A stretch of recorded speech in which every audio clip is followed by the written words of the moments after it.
he should be nowhere near this squad at the moment, because when he does play, he looks a bag of nerves, and he's not playing, which goes against things that Southgate said he was going to judge the squads by. I think he'll be in the squad as kind of a token gesture from Southgate. I really hope he's not. 26 man, I bet he's in the squad, but I bet he doesn't play. But it's just a waste of a place. Do you not think when there's 26 man squad, it doesn't matter, does it? No, because 23. No, if you've got 26 men, use the 26 men you've got, use them properly. Southgate is definitely going to be under pressure this winter, like he was with Grealish, to play Bellingham as much as possible. But as we saw in the Euros, Southgate doesn't give in to pressure if he doesn't think that it's the right choice. And you saw this a bit with Grealish at the Euros, is you get this clamour around one player.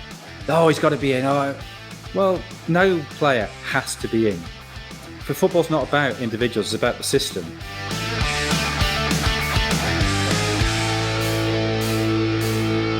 Hello, welcome back to the Edge of the Box podcast, a podcast by WhoScored.com. I'm your host, Dan Bardell, joined by Josh Wright from WhoScored and my hero, Jonathan Wilson. No Premier League games this week. It is, of course, the international break, the last one before the World Cup in Qatar at Christmas time.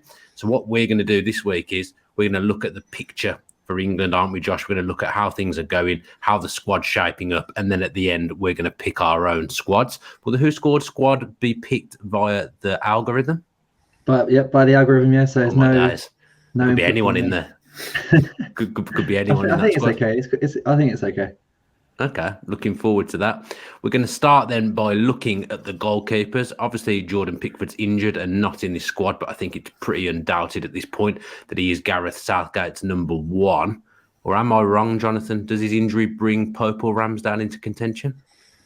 Well, I think if he doesn't play regularly before the World Cup, then yes, it does. But I think we're led to believe he'll be out for roughly a month or so. So there's just enough time for him to get another 3 or 4 weeks action.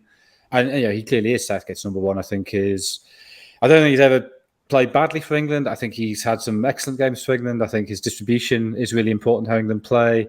I think that capacity to launch counter-attacks with that sort of very long, accurate sort of waist-high clearance that he does, I think they're all incredibly useful assets to have. And I think I know people have a bit of an issue with him at club level, that he does make mistakes, and that freneticness, I think at times can maybe make him seem a little bit jittery. But I also think that international football is a different type of game. I think he's good around the squad. I think he's clearly lively. He keeps everybody going. Personally, I suspect I find him a total pain in the arse with that liveliness all the time. But, footballers aren't me, and I'm a lot older than them. And he seems popular. So that's all good in terms of morale.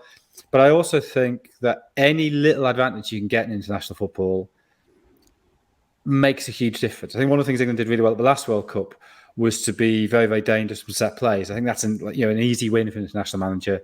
Yeah, what can we do that makes us 3, 4, 5% more dangerous? And those Pickford clearances are one of those things. So I think Southgate would be very reluctant to lose that. The fact that he is the best keeper in England at mopping up behind a high line, I think is very useful. So as long as he has got another 3 or 4 Premier League games under his belt before the World Cup, I think he will absolutely be the first choice. No, I think he's actually calmed down a little bit, Josh. Under Frank Lampard, we've seen him with the captain's armband this season. He put in a great performance against Liverpool. I think that was the last time he played. But I do feel he's kind of levelled out that erraticness from his game, and also that liveliness as well that I perhaps thought was a problem at times. I feel like everything's kind of levelled out with him now, and he's more of a senior man, and he's an excellent shot stopper. Yeah, I think he has. I think he did perhaps take that criticism on board when people were skeptical about whether he was too fired up before the game had even started. There was often clips in the tunnel before the games where he did seem to be a bit too amped up, and I do think he has taken that on board, and he's naturally probably just matured with age. But I think Southgate stuck with Pickford when he wasn't playing well for his club, and now obviously he's had a superb start to the season. I think he's been one of the best goalkeepers in the Premier League. So there's no reason for Southgate to change that if he's back fit and available. And there's so many other, even if Pickford wasn't playing well for his club, I think there are so many other big decisions that Southgate has to make ahead of the World Cup, that changing a goalkeeper who has performed consistently for your country I just think that adds another unnecessary headache when Southgate has got to make quite a lot of other big decisions, as we'll come on to later on in the show. Pickford's obviously injured now, and as far as goalkeepers do go, I would say that I'm not saying that Pickford's injury prone, but he does seem to pick up injuries more than the average goalkeeper does. I think he's missed 9 league games over the last 3 seasons, which it doesn't sound to be an awful lot. But for a goalkeeper, I would say that is quite a lot. You'd normally expect your goalkeeper to play at least 36, 37, and probably the full 38 league games a season. But Pickford hasn't really managed to do that in the last few years. So I guess in this international break, what we will find out is who Southgate sees as his number 2. Because I would say that Pope, Ramsdale, and Dean Henderson, maybe. I wouldn't say there's much between the 3. I don't think anyone really knows who the number 2 is between Pope and Ramsdale. And I think we will find out in this international break. And if Pickford is injured come the World Cup, then I think we'll have a clearer picture of who will be the most likely to step in. Do you not just think it's Ramsdale, Jonathan? Similar type of goalkeeper, I would say. Yeah, I think that's the point. He is the closest like for like. I think Pope is better than Ramsdale, but he's a different type of keeper. And so trying to balance those 2 things against each other, you probably go for the one who's more similar. Yeah. But it's if he goes for Pope, I don't think that's a terrible, disastrous decision. I think Pope is probably slightly more reliable, slightly better shot stopper, but Ramsdale has that capacity to leave his box a bit more. Yeah. Let's look then at the defence. Jonathan, summer was an absolute write-off in terms of the Nation League, but England did look all over the place defensively. Probably going to return to a back 3, Gareth Southgate. It's probably even more right to do that now with the way some of the centre-backs are playing as well. Loss of form, people not playing. A back 3 seems almost a certainty to me. I don't think it's quite as simple as that, actually. I think what we saw at the Euros, and I thought this was the right thing to do, was it's a back 3 when Southgate doesn't expect to be able to dominate possession. I think, and he may go with a back 3 anyway, because England were so open, particularly those 2 games against Hungary. But I wouldn't be surprised if for instance, the game against Iran, where I think you can safely assume England will have 60, 65% of the ball, I'm not sure there's any point in a game like that in having 3 centre-backs protected by 2 holders. I think it's the 2 holders is probably more significant as a consequence of the summer, that you need that solidity. But I would think in those games like that Iran game, he probably will go to more of a 4-3-3 or a 4-2-3-1. I just don't see why you need 3 centre-backs, and he's shown he is capable of changing that. So at the Euros, England played a back 4 in all 3 group games, and against Ukraine they played a back 3 against Germany, played a back 4 against Denmark, and a back 3 against Italy. So he was happy to mix and match that. I think the back 3 is for when he feels that England will have to do a bit more defending, won't have as much of the ball. So I agree with sort of the general tenor of the question that yes, I think there will be a shift back to something more conservative. I think that attempt to be a little bit more progressive, a little bit more on the front foot, I think that failed. I think it had failed before, but it looked terrible in the summer because the players were knackered and nobody wanted to be playing those games. And loads of players were clearly shattered. I mean, no, journalists didn't want to be there. It felt like fans didn't want to be there. I think those were just 4. I wouldn't read too much into those 4 games, but I think what they will have done is reinforce in Southgate's mind that the first thing you have to do is be solid. Be that with a back 4 or with a back 3. I don't think we'll see England trying to play as exciting a football as they tried to play and failed in the summer. Yeah, and whether it is 2 centre-backs or 3 centre-backs, Josh, Harry Maguire has been a mainstay in Southgate's England defence. He's in the squad despite not really playing any football for Manchester United in the last month or so. When he does play, he looks incredibly shaky. Now, as I've said, he's been a wonderful player for England. I'm not knocking him at all in that regard. But in my opinion, he should be nowhere near this squad at the moment, because when he does play, he looks a bag of nerves, and he's not playing, which goes against things that Southgate said he was going to judge the squads by. Yeah, I think it's only 10 minutes of Premier League action, and the one game he has started, Manchester United lost to Real Sociedad. So it's been a very difficult start to the season for him, carrying on from a very difficult season last year. In terms of Southgate picking him in the squad, when I first saw the current England squad, I was a bit I had mixed feelings about it, because obviously there's a lot of players in there that aren't actually playing or just not playing well. But I just don't think there's many alternatives that are smashing on the door in some of those positions. So, and also I think if he was to make loads of changes, it would probably send out a bit of a panicky message in the last break before the World Cup. So it's a difficult one. But with Maguire, I would, if things don't change, if he doesn't play matches for Manchester United from now until the World Cup, which is hard to see him doing, to be honest, then it's going to be very difficult, I think, for Southgate to pick him in a back three or in a back four. But yeah, it's difficult because he does have so much credit in the bank for England, apart from that one game where he got sent off against Denmark, where he has been a really consistent performer for Southgate. I think over the last few, in terms of competitive tournaments, so qualification and major tournaments, I think he's one of Southgate's top WhoScored rated players. So he has been a very good performer for England. But yeah, he just doesn't look the same sort of player. He looks to be very affected by Manchester United's disastrous season, probably dating back to the incident he had in Greece, to be honest. I don't think he's probably been the same since then. So it's going to be really difficult to see, because there's not a lot of defenders that are playing well for England at the moment. I think you've got Trent Alexander-Arnold. He didn't get anywhere near the England squad when he was playing well for Liverpool, and now he's obviously had a very tough time defensively this season, so you'd expect him to be miles off it. Chilwell and Shaw, they're not playing for their clubs. Obviously for Chilwell, they've just signed a manager in Graham Potter, who has a very good relationship you would expect with Mark Cucurella, so maybe that limits his game time even further. Kyle Walker's had a bit of a tough start to the season as well, and he's currently injured, although in the England squad. And Guardiola's even said himself that John Stones just isn't reliable in terms of staying fit. So there's a lot of problems for Southgate in that sort of in defence, and that's probably one of the reasons why we probably will see a back three more often than not, is that with so many of those players not playing well, he probably wants there to be as much protection as possible. So I would agree with Jonathan that in sort of games where against the bigger nations where we're perhaps not going to be as dominant on the ball, that he will sort of revert to that back three.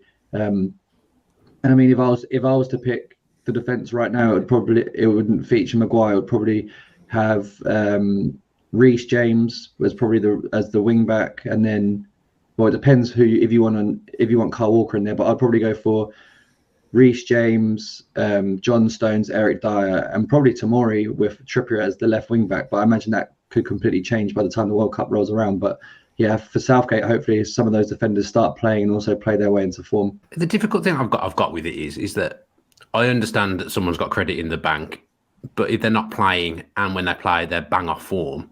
I don't want to watch an England defence that scares me, Jonathan. And at the moment, every time I watch Harry Maguire, he scares me. Yeah, I mean, the problem is there's no time. You know, I'm sure that if there were 5 friendlies before the World Cup, and if before the World Cup you had a 2 or 3 week break where you could bed this in, I think his position would be much more under threat. As it is, I think Southgate's, obviously he's watching the Premier League and he's keeping an eye on how his players are doing, but I think he's got to significantly prioritise what he has seen. So I think these friendlies are hugely important for Maguire. I think he's got to play both of them. Sorry, not friendlies, Nations League games. These games are hugely important. That he's got to start them, and we've got to see if he plays in the back three in a different setup to Manchester United. Can he return to what he was? I just sort of think if you start changing now, changes will be forced by injuries. That will happen. If you're suddenly taking out Maguire, who has been a mainstay, and bringing in what's left-sided defenders are there? Tomori, Gay. There's not really anybody else who can play on the left of that three. Mings, if he was in the squad. Well, Mings isn't in the squad. I mean, look, you can't. Mings' form is as bad as Maguire's. So, but I disagree with that. It's not. If you've watched him so far this season, he's been very good, and he's got credit in the bank for England at all. And Southgate cited that he was off form and that there's defenders playing better than him as the reason why he was dropped in the first place. Then surely by that logic, Harry Maguire should be nowhere near it. Well, except Maguire is a more senior figure, and I think he's a better player than Mings. So, I sort of think that's Southgate's statement about wanting to pick players who are playing for their clubs and in form. That's fine in principle, but where we are now with no time for anybody to do anything, and this isn't just England suffering, this is every national team because of when the World Cup is, you've sort of got to rely on what players did 6 months ago, a year ago. 2 years ago, 4 years ago. So I think it's very unlikely Maguire will not be in the squad. I agree. He'll be in the team. I think he'll be in the 11. And I would certainly start with him. Well, let's see how he does these games. And maybe he's okay. Because the other thing is, he is such a threat from corners, and that is a thing that England are good at. And okay, maybe he might stumble on the ball a couple of times and look a bit shaky, but if he gets you a couple of good headers a game in the opposition box, maybe that's a risk worth taking. I mean, it depends. If his sort of loss of confidence leads to sort of him being morose around the place, maybe he's not good for the squad, but he seems a popular figure. And I don't think we should underestimate how much that matters in major tournaments. No, I will caveat it by saying I hope he does well. I'd love to see him return to the form that got him in the England squad in the first place and made him so loved by the country in that first international tournament that he played in. I want him to do well, but at the moment, I just can't see it. Josh picked his England defence. Jonathan, what would yours be? Let's say back three. I mean, Walker hasn't played well this season, but his pace is such an asset that I think I'd probably have him at right wing back, but it could easily be Reece James. I then probably play Reece James on the right of the three, but if he's playing at wing back, then it's John Stones. I then have Eric Dyer in the middle. I then would have Maguire on the left for now, but with a question mark, and let's see how he does, and maybe Gay or Tomori comes in, and then Trippier at left wing back. There hasn't been time. It's not there's not new figures there because Tomori and Gay, I know they've been in squads before, but I'd like to have seen more of them. And maybe I'm being unfair on them saying they need more experience, because where do they get the experience if they're not playing? But it just seems too soon, too close to start the World Cup to suddenly throw them in. But if Maguire does badly, then you're going to have to. But and on the Alexander-Arnold issue, I just don't think he's in the squad. And I understood why Southgate didn't pick him before. And I think what we've seen of Alexander-Arnold this season, it explains that. And it's nothing really to do with Alexander-Arnold, his ability. When the Liverpool press is working well, he's a great player because he then has license to get forward, and his crossing is clearly phenomenal. He scores goals. He's an incredibly good footballer, but part of that package of attributes is atypical for a right wing back, in that he's not particularly good at one-on-one defending, and he can get out muscled at the back post.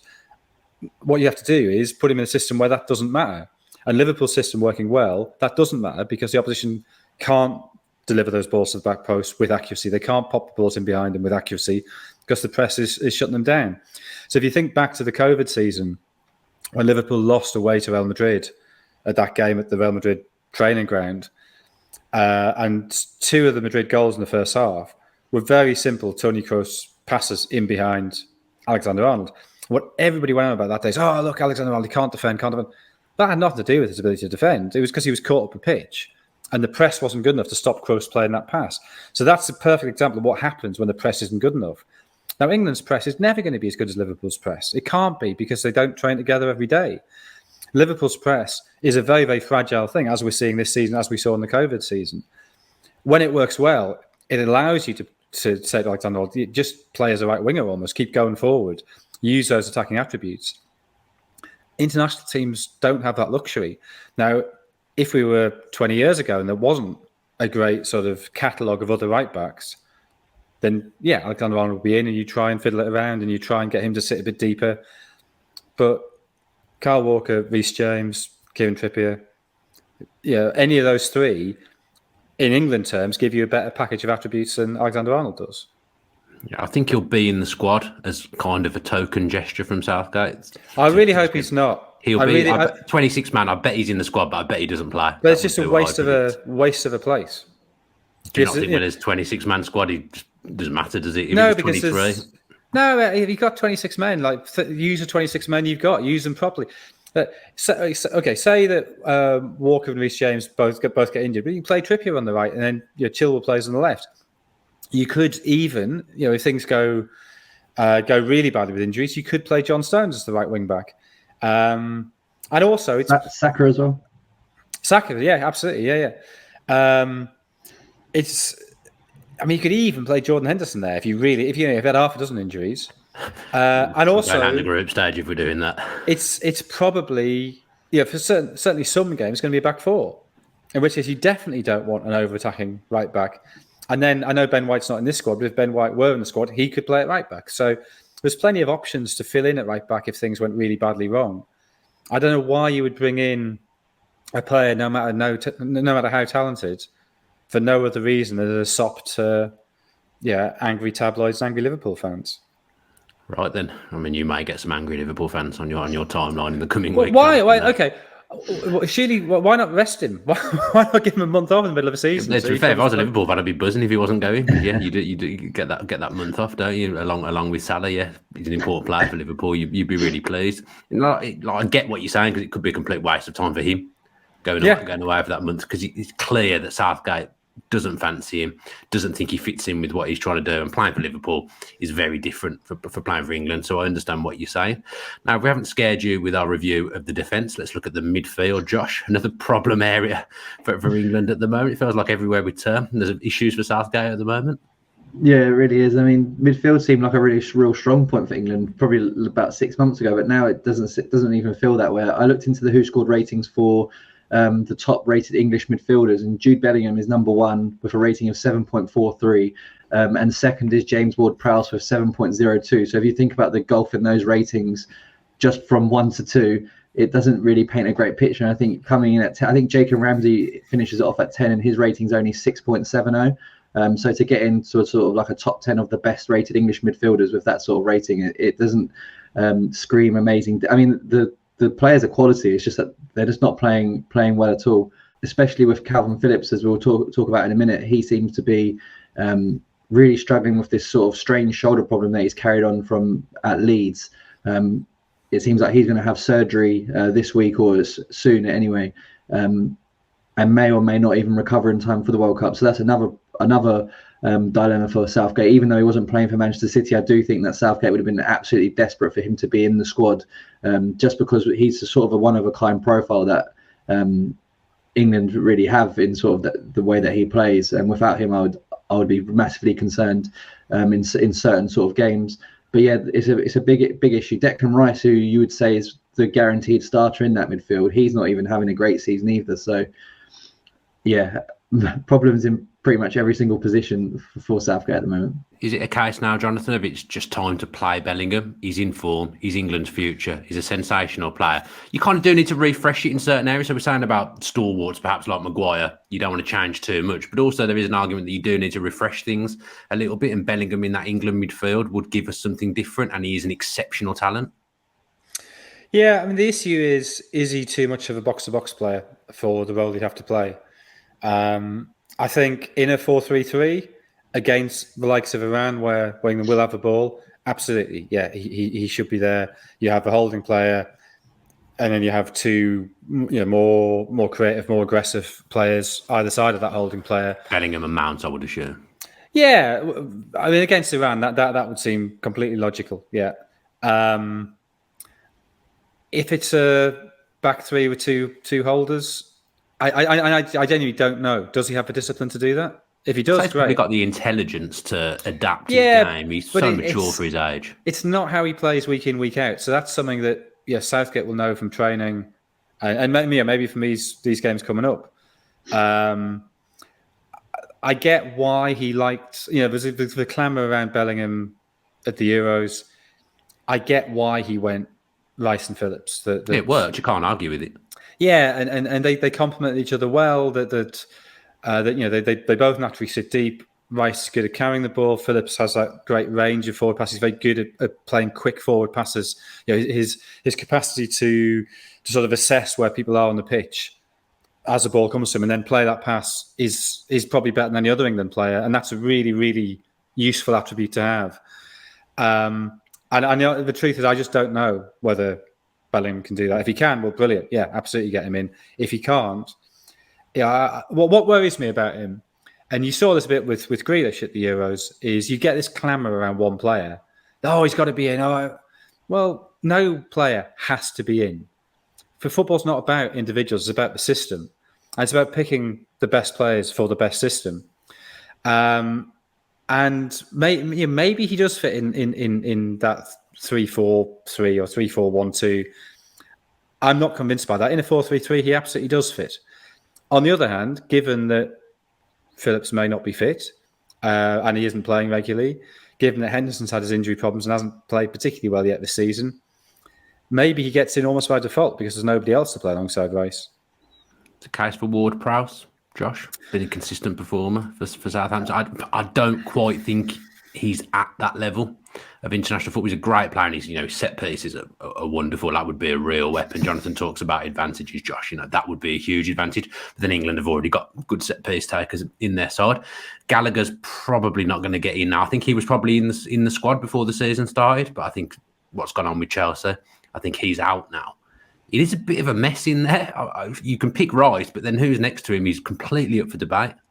Yeah, and I completely agree with what Jonathan was saying about Bellingham. I think I would love for him to be sort of given as much freedom as possible for England, but I would only want that to happen if the conditions were right for him to flourish in his best position. I wouldn't necessarily in the 3-4-3 formation. I would be concerned that because it would probably be without Phillips, that Rice and Bellingham would have to sort of burden would share the responsibility of sort of controlling games for England at times. And I just don't think that plays to either of their strengths. I'd much rather see England make use of Bellingham's athleticism, his dynamism, his ability to get forward and make those late runs into the penalty area and score goals, as we saw against Manchester City last week, which I thought he was really impressive for 75 minutes. I think he really left his mark on that game.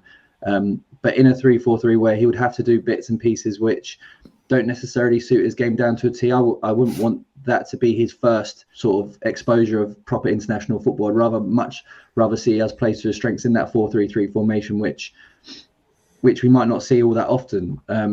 He has played in a back three with Dortmund at times last season, but that was with someone like Axel Witsel alongside him, who obviously carries the burden of sort of controlling the game. Now Dortmund don't have Witsel; they've played a back four all season. And I don't think that's a coincidence. I think that is just because the makeup of their midfield doesn't suit that way of playing anymore, because they don't have that sort of controller like Witsel. So that would really concern me for him. I mean, he's a great player, and I'm sure he would still play well. But it's just I'd much rather see him play in a system that is suited down to a T sort of thing. And I don't see that sort of in a back three. And I think, as we've seen, as Jonathan said about Jack Grealish, Southgate's definitely going to be under pressure this winter, like he was with Grealish, to play Bellingham as much as possible. But as we saw in the Euros, Southgate doesn't give in to pressure if he doesn't think that it's the right choice. But it might just come down to it that he has no choice but to play Bellingham, because Phillips is either injured, isn't even at the World Cup, and he has no choice because there isn't really other options at the moment, which is a worry. I'm going to put something to you, Jonathan. I've got a horrid feeling that you could say Walker, Stones, Maguire as a back three. If things don't pick up in form-wise for England's midfield, I've got a feeling you could see Eric Dyer next to Declan Rice. I think that's fine, actually. Do you? Yeah. You don't think that's overkill a little bit? No, I mean, I wouldn't do that against Iran, put it that way. No, if we do that against Iran, I'm not watching. I mean, that's if that's the team against Iran, lump your life savings on under 2.5 goals, and at least you've got something out of the game. Look, I'd rather Dyer played in the middle of the back three, because that's where he's playing for Tottenham, where he's playing really well, and I think his capacity, control, and organise is one of his great assets. And I think Stones is a little bit more reticent, a little bit shyer about ordering other people about. So I'd much rather you had Dyer there. But I do think we shouldn't be unaware of the possibility of Dyer playing in midfield, and if injuries happen, if England are playing against, I mean, I'm trying to think, who would you do that against? Maybe you do that against, say, Brazil, if you wanted somebody to pick up Neymar dropping deep, or if playing against Argentina, you want somebody to pick up Messi. Maybe that's when you might think about using Dyer in a midfield two. Sorry, I just wouldn't sit great with me, but it's something I've got. I think it's non-ideal, but I don't think it's the midfield. It's just the midfield, isn't it? It's the nature of the midfield at the moment. You can not really rely that Phillips is going to be there at all at the moment. Henderson the same. Then we've got the stuff we've talked about with Bellingham, and probably just if I'm thinking like Gareth Southgate, Bellingham's probably not playing, and then that probably only leaves Eric Dyer, because I can't see Ward-Prowse just coming in and being a starter. Concerning times in England's midfield. Let's look at the forwards now. And Jack Grealish looked like he was back to his best against Wolves at the weekend, finally carrying the ball again. The stuff we saw he was good at Villa, it felt like he was back to doing that at the weekend, whereas that's just not been there since he's been at Manchester City. But he's a sensational player. He'll be in the squad. But we want to see the best version of Jack Grealish this World Cup. I said this summer, this World Cup, don't we? I find the Grealish situation a real difficult one to read, because on one hand, I do understand the logic of what Guardiola wants from him. Because if you think that when Grealish does have the ball, he is a magnet. Defenders do naturally gravitate towards him because of what he can do. So from that sense, I do get that Guardiola would want to exploit that and use Grealish to slow the ball down, to drag defenders away, to create space for others. But on the other hand, it just seems like such a waste of his personality that's sort of what he's been limited to since he's moved to Man City. And I guess I would hope they're still trying to find the balance, like we saw against Wolves at the weekend, where he was more direct, he was more fearless, I'd say, because at times it does feel like he's just sort of lost that game. He was one of the most entertaining players to watch in the Premier League, and at times he has been one of the most boring players to watch, and especially in that Champions League game against Borussia Dortmund. Honestly, I almost fell asleep watching. It wasn't just Grealish, but it just makes me quite sad to watch him at times. And I know entertainers don't necessarily win you matches, win you trophies and stuff like that. But at the end of the day, football to me anyway is about having fun and seeing players express themselves. And we haven't seen that too much from Grealish at Manchester City. But the safe way that he is sort of playing at times probably does suit Gareth Southgate, to be honest, because we've seen in the past that Southgate hasn't really fully been on board with sort of the Grealish hype train. So maybe now that he is playing slightly safer, more mature, I guess, in a way, maybe that does suit Southgate. I'm not expecting him to start, to be honest. I think there's better options ahead of him, but I'm sure Southgate would probably much rather this version of Jack Grealish than what we all love to see from him. Well, I wouldn't have had him as prominent last summer. I just don't like the way that kind of you get these players, this clamour around them. I sort of think it's not how football works, and it's not how football's worked for 60 years, and people should really grow up and wake up. But I think where Grealish is really useful, and it's not the City version, it's the old version, is 20 minutes to go, bring him on against tired legs, get a penalty. And that's a really useful asset to have. And I suspect that's how he'll be used in this tournament, that get the ball, run at a tired fullback, and maybe you get a crossing opportunity, maybe you get a shooting opportunity, maybe he trips you and you get a free kick or a penalty. But I wouldn't have him in from the start. I don't think you can rely on him enough from the start, even now. He does suit some international games down to a T, just because of the stuff you talk about, the winning the free kicks, the driving with the ball. He can be a really dangerous player. But yeah, I agree with you. Southgate just won't start him. He'll be an impact player from the bench. Josh, you watch a lot of Marcus Rashford. He's not in this squad due to injury. Is it too late for him to get in now by not being in this squad? Do you think he's given himself too much to do to get back in?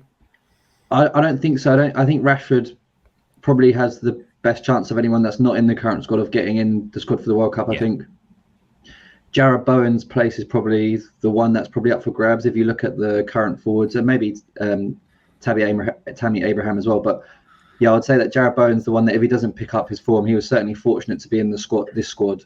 I just think Rashford, it's going to come down to Rashford or Sancho, I think. And Sancho hasn't really, I think he's only had one good game for England, and that was against Kosovo, whereas Rashford, if we go back to credit in the bank, Rashford does at least have that in an England shirt, and I think he would certainly get in there. But I don't know if I feel like I'm probably quite on the harsh side of Rashford. I don't actually think he's had a very good season at all. I think if you look at just look at good moments, then Rashford has had better moments than some of the players some of the forwards in the current England squad. But I still just don't really enjoy watching him play when Manchester United don't have the ball. I do think he doesn't work hard enough for me, which in international football maybe isn't the be all and end all. But I do think there's so much more to come from Rashford. Well, there needs to be more to come from Rashford for me to say he's fully back on form. Because at the moment, I still don't think he's playing particularly well, and I don't still really like his attitude on the pitch and the body language that he shows. But yeah, I do think Rashford will probably get in the England squad if he just continues playing how he is. I think it does seem like he would have been in the current England squad had it not been for injury, and I think Bowen's going to have to play like he did last season to sort of have a chance of clinging onto that spot. I mean, I don't think Bowen's in the 26-man. At the moment, it's a 28-man squad, isn't it, this time round? He's one of the ones that I've earmarked as he's just not in the 26. He's there this time round, but he won't make the 26-man squad for Qatar. Now, we can take Kane and Sterling as verbatim in the Southgate front three, Jonathan. You know, we can discuss this, who we think should play there all we like, but if England are playing three at the back, Mason Mount's the third, isn't there? Yeah, there is a possibility Mason Mount ends up playing deeper just because of the problems we talked about in midfield. And I don't think it's his best position, but he can play deep. But yeah, you're right. That is the obvious front three is Kane and Sterling and Mount. I mean, the idea that Phil Foden wouldn't get in seems incredible. I guess you're then looking at who can have an impact from the bench. Grealish and Saka, both quick, both can do that. I agree with Josh. I think it comes down to Rashford or Sancho. I don't think Southgate. There's something in Sancho that Southgate doesn't rate, because if you look at the Euros when Sancho was coming off a great season at Dortmund, he didn't really use him that much. Then he just seemed a bit reluctant to put him in. When on form, I think he would have been probably the right-sided player. And the fact that Rashford can play through the middle as well, if you did want to go to two through the middle, or if Kane got injured, I think that probably just gives Rashford the edge. But you're right. If it's a front three, then it has to be Kane, Sterling, and Mount. Yeah, we did quite a lot on the backup striker in the last podcast that we did, Josh. But this is a huge international break for Ivan Toney. He did get the call up, of course. He needs to do well in these two games if he features to have a chance of being in that final squad, doesn't he? But it feels like he's got the momentum at the moment. Like I said in the last podcast, it's a bit of a funny position to have in the squad, because obviously Kane's captain and is by far and away our best striker. That in some ways it doesn't really matter who that second striker is, because you're probably not going to play all too much. You might get one start if England have already qualified for the next round in their final group game, sort of thing. And that would probably be the only time you come on the pitch, or if you're chasing a knockout game in the last 15 minutes, you need a goal. But obviously that's not an ideal place for a striker to be. But yeah, Ivan Toney, he was in terms of the current England squad, he was the big one that had to be in there based on form. If he wasn't in there, then I think people could have really kicked up a fuss about all the problems of the current England squad. But he was the only one that was really smashing on the door to sort of get in there to have the chance to impress ahead of the World Cup in the winter. So the fact that he's in there is great, and it'll be great to see. It's a great story for him, great story for Brentford, obviously, to show that they can sort of mould players to become international footballers for England. I think that's a great story for them. But yeah, I imagine he might start one of the games, or he'll certainly feature prominently in both. And I just hope that he sort of leaves an impression on Southgate, whether that's in training or in the matches, where he can sort of come back to club football for the final month or so and sort of carry on. And then hopefully, for his sake, he'll be in the squad for the World Cup. Right, then it's the bit of the show I've been dreading. I'm actually looking at my squad now and don't really agree with what I've done, which isn't a great start. But we've all picked a 26-man squad for the World Cup at Christmas.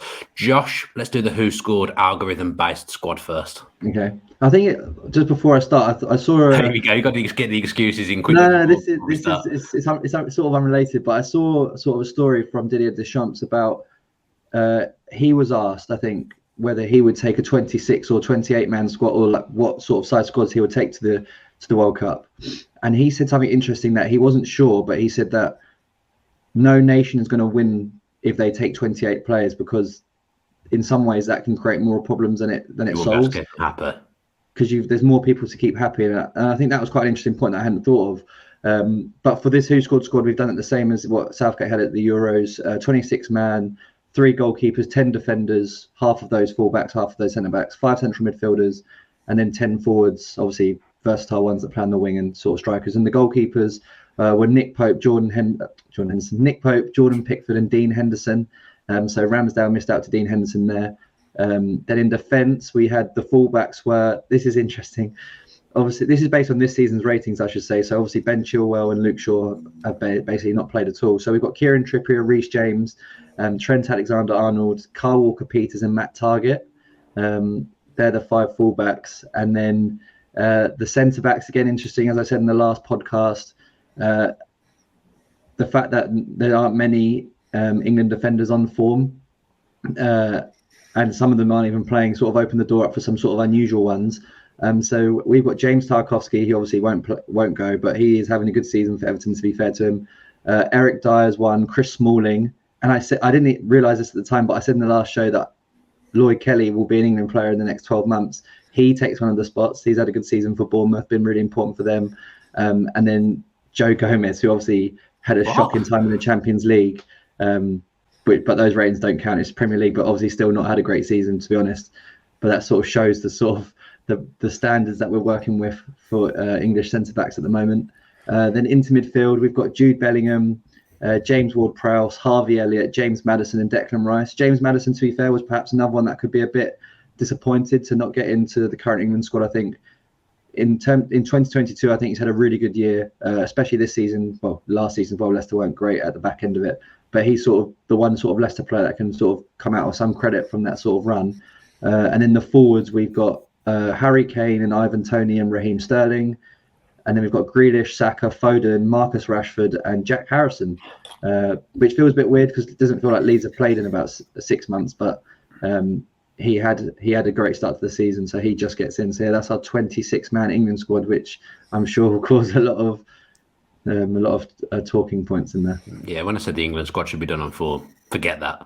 I wouldn't be happy with that squad going to Qatar at all. Jonathan, a more nuanced take on the England squad from you, I'm sure. Well, so I went for 2 right wing backs, 2 left wing backs, and then 2 left-sided centre backs, 2 central centre backs, and 2 left-sided centre backs. Which, in retrospect, maybe given that Walker and James can both play on the right of a back 3, maybe you can lose Ben White and pick an extra left-sided centre back. And then I went for 4 central midfielders, and then a mass of forwards. So goalkeepers. Pickford, Pope and Ramsdale. The fullbacks or wingbacks, Walker, Reece James, Kieran Trippier and Ben Chilwell. The 6 centre-backs, so the 2 on the right, Stones and White. The 2 in the middle, Dyer and Cody. And the 2 on the left, Maguire and either Gay or Tomori. Let's say Gay, but I mean, I'm undecided between those 2. The 4 holding midfielders, Rice, Phillips, Henderson, Bellingham. I say holding midfielders. Bellingham, obviously not necessarily holding midfielder, but 4 central midfielders. Then the 6 sort of forwards rather than strikers: Mount, Foden, Grealish, Saka, Sterling, Rashford, and then 3 central forwards: Kane, Toney, and Abraham. I feel very sorry for Jadon Sancho. I'm not really sure what's gone wrong for him.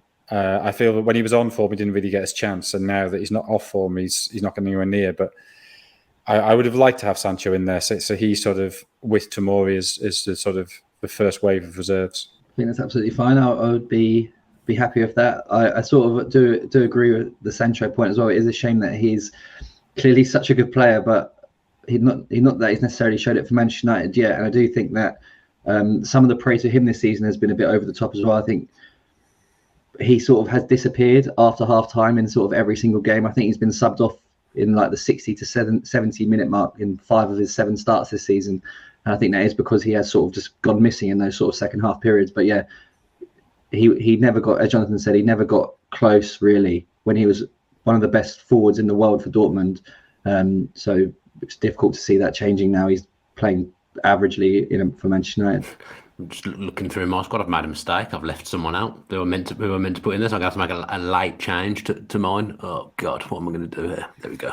We'll do that. So my 3 goalkeepers speak for themselves: Pickford, Ramsdale, Pope.